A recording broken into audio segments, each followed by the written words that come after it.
Welcome back media Chhattisgarh. चलिए देखते हैं छत्तीसगढ़ की 25 फटाफट बड़ी खबरें। साथ ही डेली खबरों से अपडेट रहने के लिए चैनल को सब्सक्राइब करने के साथ वीडियो को लाइक करें।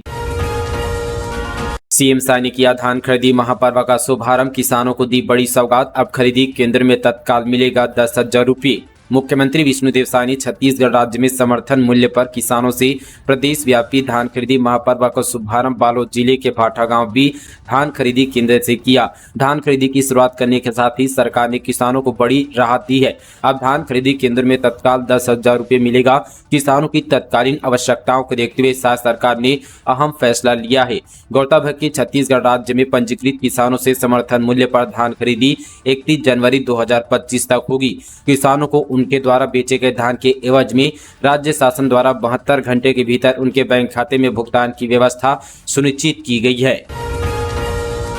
जल्द शुरू होगी बिलासपुर हैदराबाद उड़ान, केंद्र सरकार से मिली मंजूरी, शेड्यूल जारी होने का इंतजार। बिलासपुर के बिलासा एयरपोर्ट से हैदराबाद के लिए फ्लाइट की मंजूरी मिल गई है। फ्लाइट संचालन की जिम्मेदारी एयरलाइंस एयर को दी गई है। इसके लिए स्टॉल जारी कर दिया गया है। वहीं अब शेड्यूल जारी होने का इंतजार किया जा रहा है। इससे पहले नई दिल्ली, प्रयागराज, जबलपुर के लिए उड़ान शुरू करने की मंजूरी मिली थी। मदिरा प्रेमियों के लिए बड़ी खुशखबरी, सरकार ने लॉन्च किया मनपसंद ऐप। मदिरा प्रेमियों के लिए खुशखबरी है, शराब के शौकीनों को अब उनकी मनपसंद ब्रांड मिलेगी। आबकारी विभाग ने मनपसंद ऐप लॉन्च कर दिया है। ऐप के माध्यम से शौकीन अपनी पसंद के ब्रांड की शराब ढूंढ सकते हैं। ऐप में ब्रांड के साथ शराब की कीमत की जानकारी भी दी गई है।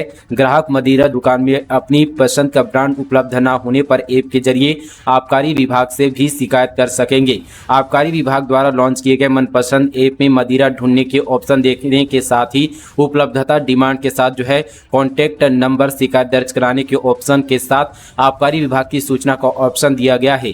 सूचना के ऑप्शन में ऐप को उपयोग करने का तरीका बताया गया है। ऐप के माध्यम से शराब के बारे में जानकारी मिलने से मदिरा प्रेमियों को अपने पसंदीदा ब्रांड खरीदने भटकना नहीं पड़ेगा। मदिरा प्रेमियों को जहां उनकी पसंदीदा ब्रांड मिलेगा वहां से वे मदिरा खरीद सकते हैं। इससे सरकार के राजस्व में भी वृद्धि होगी। साथ ही दुकानों में स्टॉक का क्लियरेंस भी जल्दी होगा। कमल विहार में खुलेगा थाना, राज्य सरकार ने दी मंजूरी। टीआई समेत 32 का होगा स्टाफ। छत्तीसगढ़ की राजधानी रायपुर के कमल विहार के लोग अब भयमुक्त हो सकेंगे। राज्य सरकार ने इसके लिए वहां एक थाना खोलने की मंजूरी दे दी है। इसके लिए बाकायदा एक निरीक्षक, एक उप निरीक्षक, 2 सहायक उप निरीक्षक, 4 हवलदार और 25 आरक्षकों के तैनाती की स्वीकृति शासन ने दे दी है। कुछ दिनों पहले कमल विहार में पुलिस चौकी का उद्घाटन किया गया था। भूपेश बोले छत्तीसगढ़ में स्कूल बंद, स्कॉच शुरू, सरकार के मनपसंद शराब ऐप पर बैच। बोले शिक्षा में ऐसा ऐप बनता तो बेहतर होता। छत्तीसगढ़ में आबकारी विभाग ने मोबाइल बेस्ड एप्लीकेशन मनपसंद लॉन्च किया है। इससे ग्राहक मदिरा दुकान में शराब की उपलब्धता, ब्रांड, कीमत आदि की ऑनलाइन जानकारी प्राप्त कर सकेंगे। ऐप के लॉन्च होने के बाद कांग्रेस ने शायद सरकार पर लगातार निशाना साध रही है। पूर्व सीएम भूपेश बघेल ने सोशल मीडिया पर लिखा कि छत्तीसगढ़ में स्कूल बंद, इसको शुरू। वहीं पीसीसी चीफ दीपक बैज ने कहा कि शिक्षा के क्षेत्र में इस तरह के ऐप बनाने चाहिए, लेकिन सरकार घर घर तक शराब पहुंचा रही है। इस पर बीजेपी ने भी पलटवार किया। संजय श्रीवास्तव ने कहा कि बघेल को कम से कम अपना गिरेबान तो झांक लेना चाहिए। रिश्वतखोर एसडीएम गिरफ्तार, एनओसी के लिए मांग रहा था रिश्वत, एसीबी ने रंगे हाथों पकड़ा। बेमेतरा जिले में एसीबी ने भ्रष्ट एसडीएम को गिरफ्तार किया है। आरोप है कि एसडीएम एनओसी के लिए रिश्वत की मांग कर रहा था। इसे लेकर दिव्यांग युवक ने एसीबी में शिकायत की थी, जिसके बाद एसीबी ने साजा के एसडीएम को घूस लेते गिरफ्तार किया है। साजा एसडीएम की गिरफ्तारी के बाद लोगों में खुशी की लहर दौड़ पड़ी। लोगों ने जमकर फटाखे फोड़े और एक दूसरे को मिठाई खिलाई। शिकायत में कहा गया था कि नगर पंचायत परपोड़ी स्थित उसकी माता के नाम पर भूमि के डायवर्सन के लिए अनापत्ति प्रमाण पत्र के लिए एसडीएम कार्यालय साजा जिला बेमेतरा में आवेदन प्रस्तुत किया गया था, लेकिन आरोपी एसडीएम साजा के टेकराम महेश्वरी ने इसके लिए 1 लाख रुपए घूस की डिमांड की थी। आवेदक रिश्वत नहीं देना चाहता था, बल्कि आरोपी को रिश्वत लेते रंगे हाथों पकड़वाना चाहता था। एसीबी ने शिकायत की जांच की तो मामला सही पाया गया, जिसके बाद एसीबी ने जाल बिछाया और फिर एसडीएम को 20,000 रुपए रिश्वत देने पर सहमत किया। मुख्यमंत्री शाह की पहल पर केंद्र सरकार से 230 करोड़ की मिली मंजूरी। नगरीय निकायों में ठोस अपशिष्ट प्रबंधन के लिए अधोसंरचना को किया जाएगा मजबूत। मुख्यमंत्री विष्णुदेव साय की पहल पर केंद्रीय आवासन और शहरी कार्य मंत्रालय ने छत्तीसगढ़ के नगरीय निकायों में ठोस अपशिष्ट प्रबंधन के लिए 230 करोड़ रुपए मंजूर किए हैं। स्वच्छ भारत मिशन के अंतर्गत स्वीकृत इस राशि से सभी नगरीय निकायों में ठोस अपशिष्ट प्रबंधन के लिए अधोसंरचना और तकनीकी व्यवस्थाओं को मजबूत किया जाएगा। इससे राज्य में अपशिष्ट प्रबंधन और ज्यादा पुख्ता तथा टिकाऊ होगी। 34वीं राष्ट्रीय मलखंभ प्रतियोगिता शुरू, 18 नवंबर तक होगा आयोजन। देश भर के खिलाड़ी दिखाएंगे अपना हुनर। बिलासपुर जिले में राष्ट्रीय मलखंभ प्रतियोगिता का आयोजन किया गया। प्रतियोगिता का उद्घाटन बेलतरा क्षेत्र के विधायक सुशांत शुक्ला ने किया। इस दौरान हैगिंग पोल रोप मलखंभ में नारियल फोड़कर पूजा किया गया। मलखंभ फेडरेशन ऑफ इंडिया के मार्गदर्शन में छत्तीसगढ़ मलखंभ संघ यह प्रतियोगिता का आयोजन कर रहा है। छत्तीसगढ़ में आईएएस अफसरों के प्रभार में फेरबदल, कटारा बने बलरामपुर कलेक्टर डॉक्टर प्रियंका शुक्ला को स्वास्थ्य विभाग का जिम्मा। छत्तीसगढ़ में आईएएस अफसरों के प्रभार में फेरबदल हुआ है। डॉक्टर प्रियंका शुक्ला को स्वास्थ्य सेवाओं का आयुक्त सह संचालक बनाया गया। साथ ही उन्हें स्वास्थ्य एवं परिवार कल्याण विभाग के विशेष सचिव का भी एडिशनल चार्ज भी दिया गया है। वहीं संजीव कुमार झा को एमडी पाठ्य पुस्तक निगम की भी जिम्मेदारी दी गई है। इसके अलावा आदेश में अपर बलरामपुर रामानुगंज कलेक्टर रिमिजियस एक्का को हटाकर राजेंद्र कुमार कटारा को कलेक्टर बनाया गया है। ये आदेश सामान्य प्रशासन विभाग ने जारी किया है। 30 और 20 फीट के 2 नक्सली स्मारकों को जवानों ने किया ध्वस्त। नक्सल विरोधी अभियान पर निकली थी टीम। उसूर ब्लॉक के संवेदनशील गांव के कोंडापल्ली के पास जवानों ने नक्सलियों द्वारा बनाए गए विशालकाय स्मारकों को ध्वस्त कर दिया। पुलिस ने बताया कि कोंडापल्ली के नए कैंप से डीआरजी बीजापुर, एसटीएफ, कोबरा व सीआरपीएफ की संयुक्त टीम नक्सल विरोधी अभियान पर निकली थी। अभियान के दौरान नक्सलियों के द्वारा ग्राम कोंडापल्ली के पास एक 30 फीट व एक 20 फीट ऊंचे स्मारक बनाए गए थे, जिसे सुरक्षा बल के जवानों द्वारा जेसीबी की मदद से ध्वस्त कर दिया गया। रायपुर में विमान की इमरजेंसी लैंडिंग, यात्रा कर रहे युवक ने कहा बम है, जेल भेजा गया। अक्टूबर में 90 विमानों को मिली थी धमकी। छत्तीसगढ़ की राजधानी रायपुर में इंडिगो की फ्लाइट की बीते दिन इमरजेंसी लैंडिंग कराई गई। नागपुर से कोलकाता जा रही फ्लाइट में यात्रा कर रहे युवक ने क्रू मेंबर को बुलाकर बम होने की बात कही थी। युवक को पूछताछ के बाद अब उसे जेल भेज दिया गया है। जब क्रू मेंबर को उसने बम होने की बात कही तो फौरन इसकी सूचना पायलट को दी गई। इसके बाद पायलट ने एटीसी से बात कर रायपुर एयरपोर्ट से संपर्क कर इमरजेंसी लैंडिंग की परमिशन मांगी, जिसके बाद फ्लाइट को डाइवर्ट कर एयरपोर्ट पर उतारा गया। आरोपी नागपुर का रहने वाला है। इससे पहले अक्टूबर में भी 90 से ज्यादा विमानों को बम की धमकी मिली थी। बाद में सभी यहाँ पर धमकी झूठी साबित हुई। इन धमकियों की वजह से 200 करोड़ रुपए तक का नुकसान हुआ था। धमतरी और मुंगेली से पकड़े गए 29 जुआरी, लाखों की नकदी बरामद। धमतरी की बीरेझर पुलिस चौकी ने बड़ी कार्रवाई करते हुए 18 जुआरियों को गिरफ्तार किया है। पकड़े गए लोग अलग अलग जगहों पर जुआ खेल रहे थे। पकड़े गए जुआरियों के पास से पुलिस ने 1 लाख से ज्यादा की नकदी बरामद की है। वहीं मुंगेली पुलिस ने भी यहाँ पर लोरमी इलाके में कार्रवाई करते हुए 11 जुआरियों को गिरफ्तार किया है। पकड़े गए जुआरियों के पास से 1 लाख रुपए से ज्यादा की रकम बरामद की गई है। खैरागढ़ में नाबालिग से दुष्कर्म, 23 मई से लापता थी, बहला फुसलाकर हैदराबाद ले गया था आरोपी।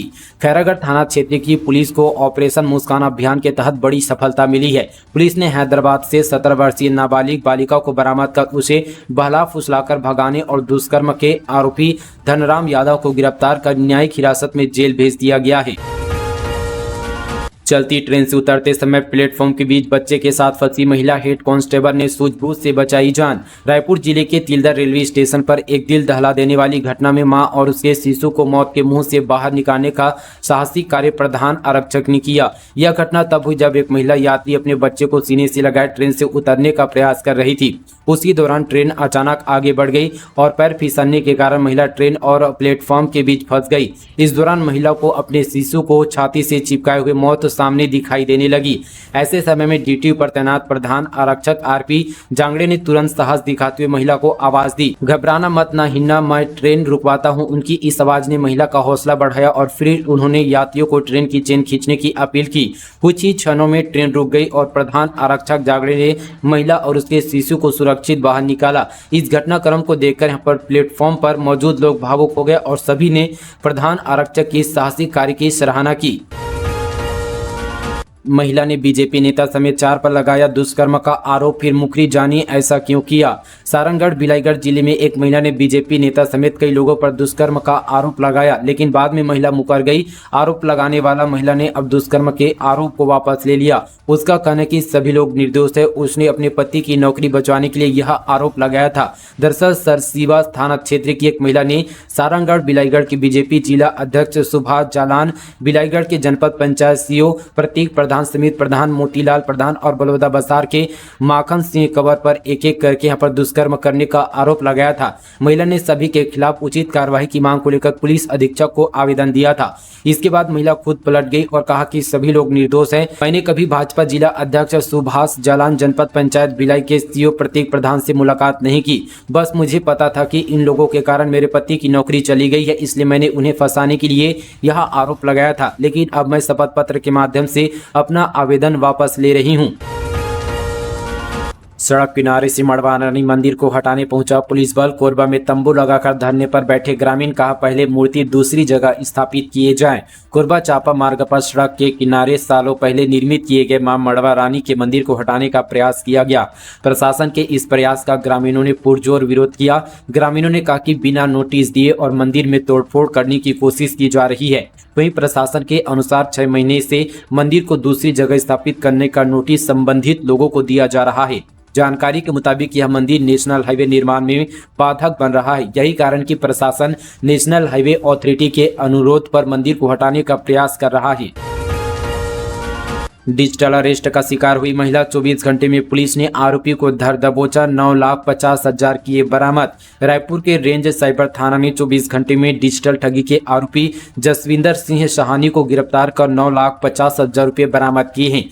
आरोपी ने पंडरी की 58 वर्षीय महिला से खुद को मुंबई क्राइम ब्रांच का अधिकारी बताकर आधार कार्ड के दुरुपयोग का डर दिखाकर और डिजिटल अरेस्ट के नाम पर 58 लाख रुपए की ठगी की थी।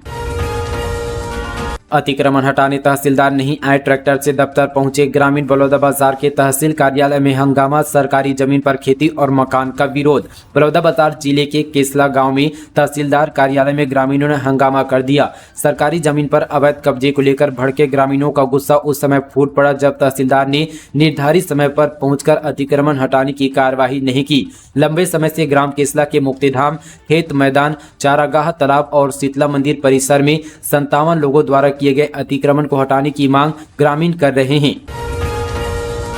शिक्षण समिति के कर्मचारियों की ईपीएफ में फर्जीवाड़ा, हेड अकाउंटेंट 40 लाख रुपए पार कर हो गया था पार, पुलिस ने किया गिरफ्तार। राजनांदगांव जिले में गायत्री शिक्षण समिति के कर्मचारियों के ईपीएफ यानी भविष्य निधि में 40 लाख रुपए के गबन के फरार आरोपी हेड अकाउंटेंट को पुलिस ने गिरफ्तार कर जेल भेज दिया है। शिक्षण समिति में फर्जीवाड़ा का खुलासा होने के बाद से यह हेड अकाउंटेंट लगातार फरार चल रहा था, जिसकी तलाश में पिछले 5 महीने से पुलिस जुटी हुई थी।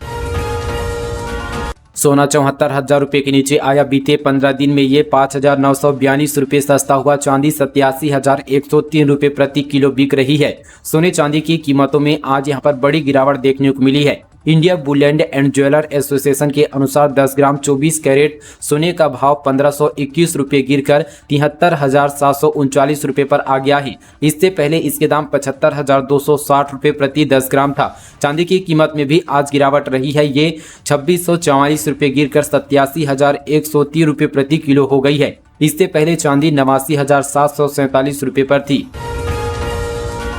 आयुष्मान कार्ड बनाने के मामले में कोरिया तीसरे नंबर पर, अब तक 2,58,000 से अधिक कार्ड बनाया गया, 92% लक्ष्य पूरा। रिया कलेक्टर चंदन त्रिपाठी के निर्देश पर कोरिया में डोर टू डोर युद्ध स्तर पर आयुष्मान कार्ड बनाया जा रहा है ताकि पैसे के अभाव में कोई भी व्यक्ति उपचार से वंचित न रहे, जिसके परिणाम स्वरूप कोरिया जिला प्रदेश में आयुष्मान कार्ड के मामले में तीसरे पायदान पर है। आपको बता दें कि कार्ड के लिए 5 लाख रुपए तक का निःशुल्क इलाज होता है।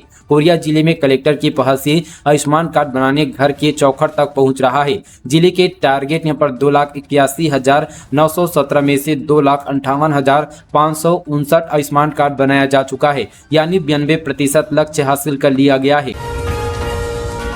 बलरामपुर में अवैध धान परिवहन के खिलाफ एक्शन, राजस्व विभाग ने पकड़ा ट्रक, 1295 बोरी धान जब्त, किसानों के लिए टोल फ्री नंबर जारी। बलरामपुर जिले में खरीफ विपणन वर्ष 2024-25 के लिए किसानों से धान खरीदी की प्रक्रिया 14 नवंबर से शुरू हो गई है। तहसीलदार डौरा कोचली और नायब तहसीलदार बलरामपुर ने ग्राम कपिल देवपुर में अवैध रूप से धान का परिवहन करते हुए एक ट्रक और मुर्गी फार्म में भंडारी धान को जब्त किया गया है। जिले में धान खरीदी विपणन वर्ष 2024-25 के लिए टोल फ्री नंबर जारी किया गया है, जिसमें धान खरीदी से संबंधित जानकारी, सूचना या समस्या के समाधान के लिए संपर्क कर सकते हैं। यदि किसानों को किसी प्रकार की कोई समस्या है तो वह टोल फ्री नंबर पर संपर्क कर इसकी सूचना भी दे सकते हैं। नीचे आपको डिस्क्रिप्शन पर टोल फ्री नंबर मिल जाएगा। छत्तीसगढ़ में औद्योगिक विकास नीति 2024-30 लागू, आर्थिक विकास की गति को मिलेगी मजबूती, नए रोजगार का होगा सृजन। छत्तीसगढ़ सरकार ने भारत सरकार के विजन 2047 की परिकल्पना को साकार करने और राज्य के औद्योगिक विकास को नई गति देने के उद्देश्य से नई औद्योगिक विकास नीति 2024-30 की घोषणा की है। यह नीति 1 नवंबर 2024 से लागू की गई है। यह नीति उद्योगों को निवेश करने, नए रोजगार सृजन करने और आर्थिक विकास को गति देने के लिए एक मजबूत आधार प्रदान करेगी। इस नीति के माध्यम से राज्य के युवाओं के लिए कौशल युक्त रोजगारों का सृजन करते हुए अगले 5 वर्षों में 5 लाख नए औपचारिक क्षेत्र के रोजगार का लक्ष्य रखा गया है। इस नीति में स्थानीय श्रमिकों को औपचारिक रोजगार में परिवर्तित करने के लिए प्रशिक्षण प्रोत्साहन का प्रावधान करते हुए 1000 से अधिक रोजगार प्रदान करने वाली इकाइयों को प्रोत्साहन के अतिरिक्त विशेष प्रोत्साहन का प्रावधान किया गया है। तो दोस्तों, ये थी आज की तमाम छत्तीसगढ़ की बड़ी और ताजा खबरें। चलिए दोस्तों, आज के लिए बस इतना ही। तब तक के लिए जय हिंद, जय छत्तीसगढ़, जय जोहार।